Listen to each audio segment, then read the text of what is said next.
Welcome, everyone. Welcome to my very humble channel. Now let's get right on into it. Building muscle on low carb diets. That's tricky because so many things can go wrong. When I first did a ketogenic diet, everybody talked about flat muscle. Like it would just look flat. And I never had that sort of muscle response, which was a flat muscle, but a lot of people did. So men were very, very insecure to do ketogenic diets, but now we know that it is your electrolytes. But I'm going to get more into the whole muscle growth, hormones, minerals, dehydration, rest, growth hormone, and why fasting and eating too much protein creates a big, huge freaking mess. It's interesting because I've been a person who's been working out since the age of 29 going on 30. I am now 56, and I'm actually going through the meno and the pausing of the meno. And I'm not talking about fish and minor. I always heard that as we get older, we can actually extend our cycle if you can be healthy, have healthy tissue, and vitamins and minerals that help tissues, rest, protecting your adrenal system, and getting them nasty toxins out your body.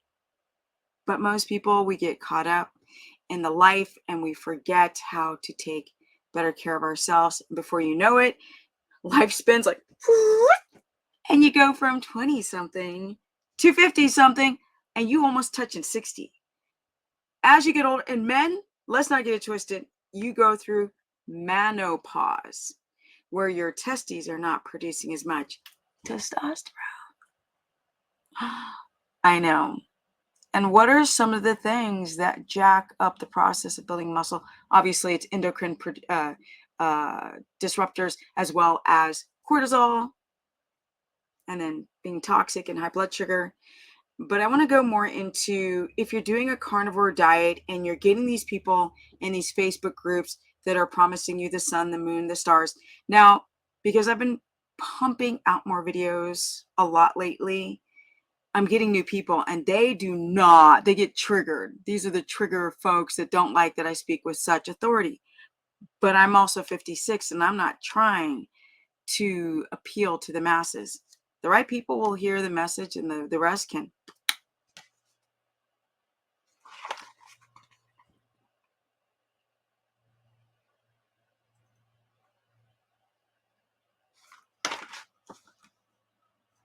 If you're doing a carnivore diet or a ketogenic diet and you eat too much protein, which most people do, not enough fat, which most people do, don't mind your electrolytes, which most people do, and people are taking like Element. What's wrong with Element? Well, that's a whole nother video of them using potassium chloride, which is a cheap mineral and really bad for your biliary duct system, but I digress. Don't go with the powders and cocktails. Now, we need good electrolyte balance to have muscle contraction and a lot of different things. Here's what you got to know. When you're doing a carnivore diet or a ketogenic diet, you're going to cut out your carbs. When you cut out your carbohydrates, you dump a bunch of water. You start peeing a lot. Now, this does not stop. It goes on and on and on and on throughout the reality of doing anything where you don't eat any starches or sugars or sweet fruit. That would be me. I have not done that in a gazillion years. And I'm always drinking water. Now, mind you, there's some Celtic salt residue on the glass. But I have a glass of water with me at all times, where I did not, when I used to be a pro skateboarder, I used to call myself the camel. You can't do that on anything where you cut out your proteins, your carbohydrates, and eat higher protein. The problem with the carnivore diet, which is I do so many call out videos, is because people make it sound so easy. And then you get dum-dums in the comment section. I did fasting and I ate fruit and I did carnivore all at once and I'm amazing. But then they don't show anything. They don't explain their journey. People don't recognize a trade-off. You might have gone through histamine, headaches, blood sugar dysregulation, mostly certain types of allergy, and you give up those foods or you give up the toxins, and you get this sort of fire come down where the fire is not raging in the body and you feel better. So you might start noticing, oh my God, I'm sleeping better now.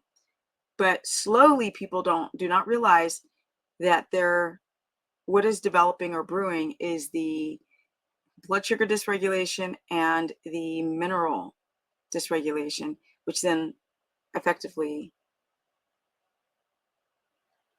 this becomes reactive, and these become reactive, and these become reactive in a negative way when it comes to dropping out your carbs and not balancing, getting into ketosis or balancing your blood sugar or not managing your electrolytes on these low carb diets.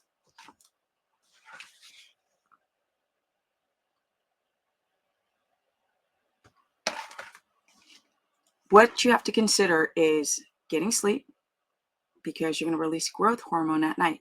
Now, going through any type of menopause or menopause, you're still going to release growth hormone. Other tissues of your body are still going to produce estrogen, estradiol, progesterone, and testosterone. And that is the reason why I still can build muscle at my age. Building muscle is so important for me.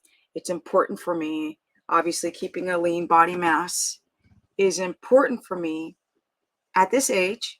Now, because I've been consistently working throughout the years, detoxifying the body, balancing my blood sugar through a ketogenic protocol, I've been able to have my adrenals and growth hormone do the job. And I haven't gone to sleep early enough through trying to move to Tennessee and all that.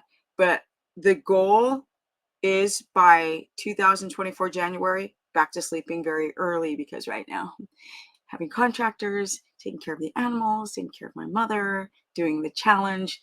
You guys know that I'm working on a 30-day challenge, and every time I do research, it's for the challenge and also for my course group, which you can sign up through stephanieperson.com. Now, the challenge signups are not ready yet, but I really am looking for everything inclusively that one person could use as in a course that they can use forever. They're like, oh, I can revert back to this and that and a third.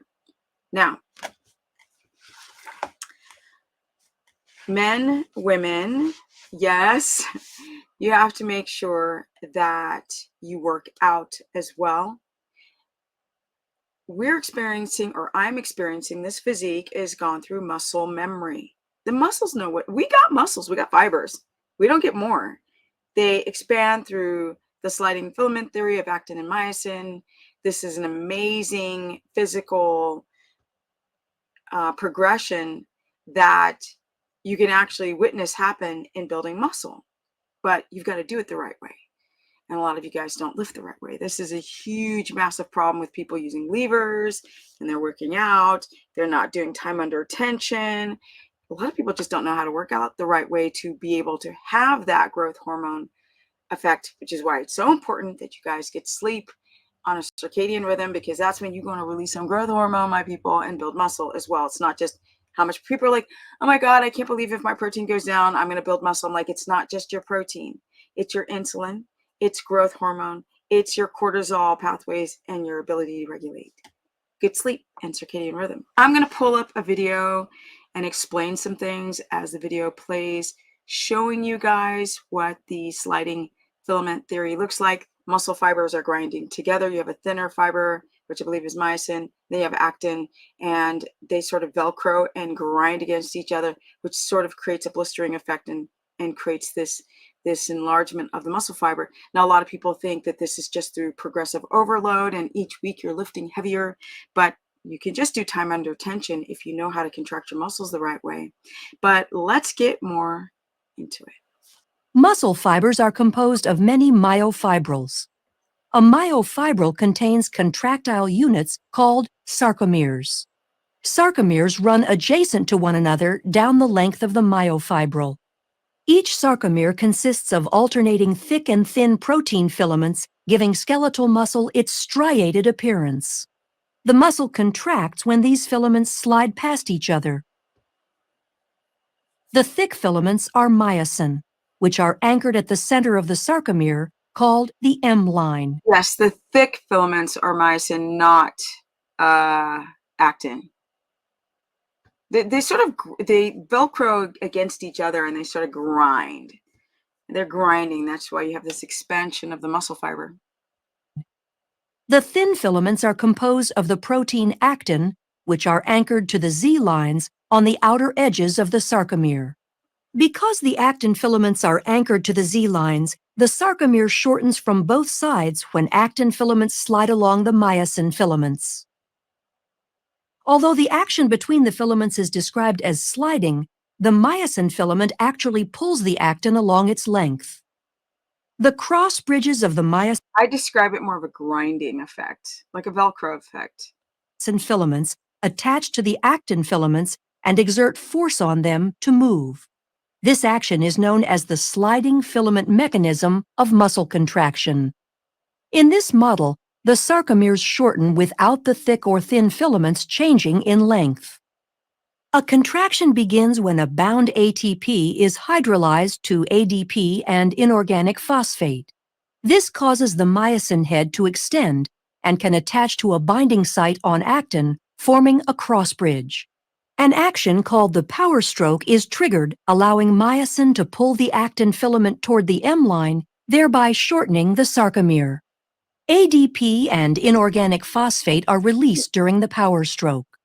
The myosin remains attached to actin until a new molecule of ATP binds, freeing the myosin to either go through another cycle of binding and more contraction or remain unattached to allow the muscle to relax. Okay. I'm going to go more into this, but I want to explain how hormones and your electrolytes play a role in this reality. So as you can see right here, they're going into how muscles contract just in everyday lifting up a pen, typing on a computer. This is the precursor to the video progressively going more into muscles contraction, larger muscles. But I really wanted to go and explain to you guys that you've got, like I mentioned before, your adrenal system, and you have growth hormone. You also have your reproductive hormones, and you have the cortisol pathway.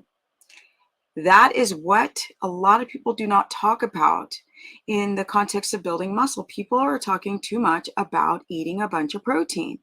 And people will say to me, how am I going to build muscle if I don't eat enough protein? Because my standard or recommendation is moderate to low protein. The reason why I'm allowing this video to play is to show you it's not just about the protein, it's about your insulin. Because if you're insulin resistant, you're not going to get the protein that you eat into the muscle cells very easily. If you're going through gluconeogenesis, then you're going to tear down the muscle fiber or muscle, and your body's going to have a difficulty to grow due to the fact that your body is breaking down proteins in muscle rather than building up. Then we have the lack of sleep and growth hormone, that you're not going to have as much growth hormone release. You're going to be more in a catabolic state, which should be just in the daytime. At night, you should be building up, but you guys don't sleep well. So let's go more into it. Okay, so your muscles are made up of fibrous, stringy-like things. Within those strands or strings, you have proteins. You have actin and myosin. So myosin is the thicker filament and actin is the thinner, and they pretty much Velcro and they slide against each other. This creates sort of a blistering effect and the muscle expands.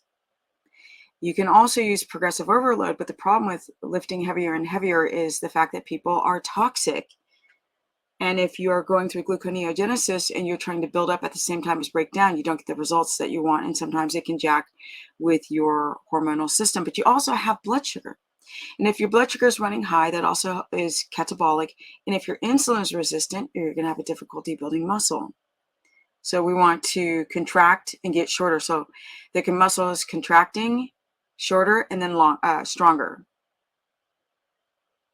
Like I mentioned before, that the actin and myosin, they grind together sort of like two Velcro strips. They really grind. And they grind together and then they release.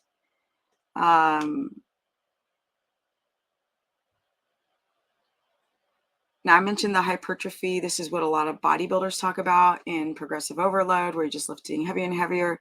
And people do build muscle, but I notice that when people get older, they can try to continue to do progressive overload and they still can't build muscle because their hormones are going to shite because they're toxic. The blood sugar's trash. Their circadian rhythm is off, and they don't eat the right balance of foods for their type, their body type. I'm telling you, y'all. Plus, people don't recover long enough. But the hydrating factor, the big reason why a lot of you guys are feeling so flat when you drop out your carbs is because your electrolytes are jacked and you're just losing a bunch of water through the kidneys. But we also need calcium in food. So for those who are eating too many mono foods, because calcium also helps the muscles to contract. But we also have sodium and we also have potassium. And a lot of you guys are stressed out, you lose a lot of sodium, which makes your potassium too high. And this is when people start to have heart palpitations, their muscles don't contract, they can't get rid of lactic acid. You need things like chlorides and bicarbonates to help the muscles contract and also to get rid of the acidity that we're building up through working out. It's so interesting. Like phosphate, it's going to give you energy. Chloride, right? So you have sodium chloride, which is going to help the electrical balance in the muscle cells, obviously stimulating the contractions. And we have potassium, which I mentioned before, which is also the state of relaxation, and magnesium, state of relaxation. And then we have sodium that affects the nerve cells, and then calcium that helps the muscles contract. So if you are doing a carnivore diet, my people, and you're not balancing your electrolytes. For example, let's say we've got meat, and meat is going to be, phosphate's going to be in eggs and fish and beef. So if you're not eating enough of these foods, or the right types of foods, you're going to have issues getting enough phosphate in for muscle contraction. And we want to consider protein synthesis, bone health. The hormonal aspect is quite fascinating, right? Because hormones, if your adrenals are functioning properly and you're not constantly going down the cortisol pathway, then you're more anabolic, you're building muscle. The adrenals are going to produce testosterone. Not only help produce growth hormone, rather, from the pituitary gland. This is why the hypothalamus pituitary adrenal axis is so important when it comes to building muscle and growth hormone. It's not just eating a gobble and schlobble of protein, right? And then we've got your reproductive hormones that are also connected to the cortisol rhythms in your body.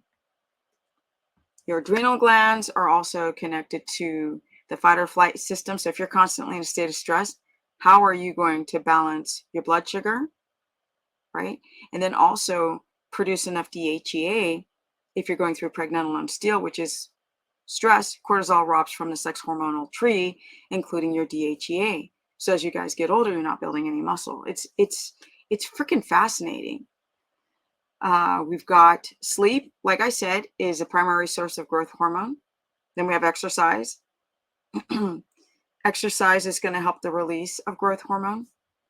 Stress is going to break it down, and your nutrition also plays a role in how much growth hormone. So if you're eating too many carbs, you have too much sugar, your blood sugar is too high, you're not going to release enough growth hormone. I haven't even gotten to the protein yet. People just think it's about protein. It's so much more than protein.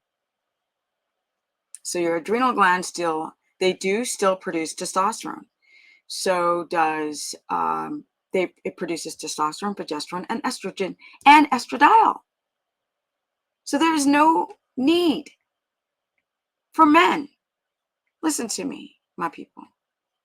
There is no need for you guys to go on patches and pellets and creams for your reproductive hormones. I mean, this atrophies your body's natural ability to produce sex hormones via the adrenal glands because you're taking thyroid meds and creams and pellets and injections to keep your body healthy, or women are taking testosterone for the hot flashes. for the sex drive.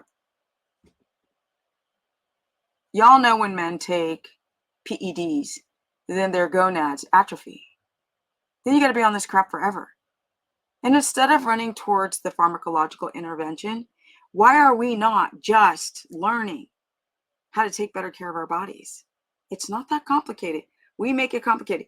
I don't have to show this here complicated video. It was just to help you understand that when you're contracting muscle, you're having actin, myosin proteins grind against each other and they blister and they grow more. We're not getting more fibers. We're just blowing up the ones that we have. But to do that, as you can see through this video here, they're explaining how the mechanism of how it works. But not only that, food, minerals, sleep, circadian rhythm, exercise, that's how you build muscle. It's not just about eating a bunch of protein. So all these numbnuts who think that fasting is going to make you build muscle, what planet are you from? Your body has to break down itself to raise the blood sugar. You're catabolic. That's why long distance runners are scrawny and sprinters that run a shorter distance are muscular because they're not going into so much gluconeogenesis to raise their blood sugar back up so they don't go into a coma. It's not that complicated. We make it complicated. And people are like, you're not a doctor. Thank God. Because if I was, I wouldn't know any of this. No, not unless I was an orthopedic specialist, which I do believe that most of these doctors that are gurus are not, or dietitians. They know less than I do in terms of clients. It's so funny how we give doctors such praise. And then they tell you to do all this stuff, and then it doesn't work. Why did Paul Saladino go from eating strict carnivore to then eating so much fruit? Why is Sean Baker going from, I know why people literally answer this question, well, he's trying to heal. I'm like, if he was trying to heal his shoulder injury or neck injury, why not have done that all along? I've done it all along. And I don't have to be a cardiac doctor to realize that. They all do good work, don't get me wrong. But don't get caught up in the education you have. Don't have any cognitive dissonance. Understand that doctors not gods, that you have to do your due diligence and find your own research. It's what I've done. Now, I've given you my findings built based on the fact that I've worked with the thousands of people. Facts. They are the people. These people are my study subjects. My observational studying groups. Someone said yesterday, you're not Bart K. And I was like, yeah. Have you seen him? Have you seen me? And I think I'm older. And I'm a woman with injuries. Pro skater. All right, guys. Work hard to learn. Here are some guides to help you see things more visually. Take the information, toss it, use it, but do your own due diligence to learn yourself.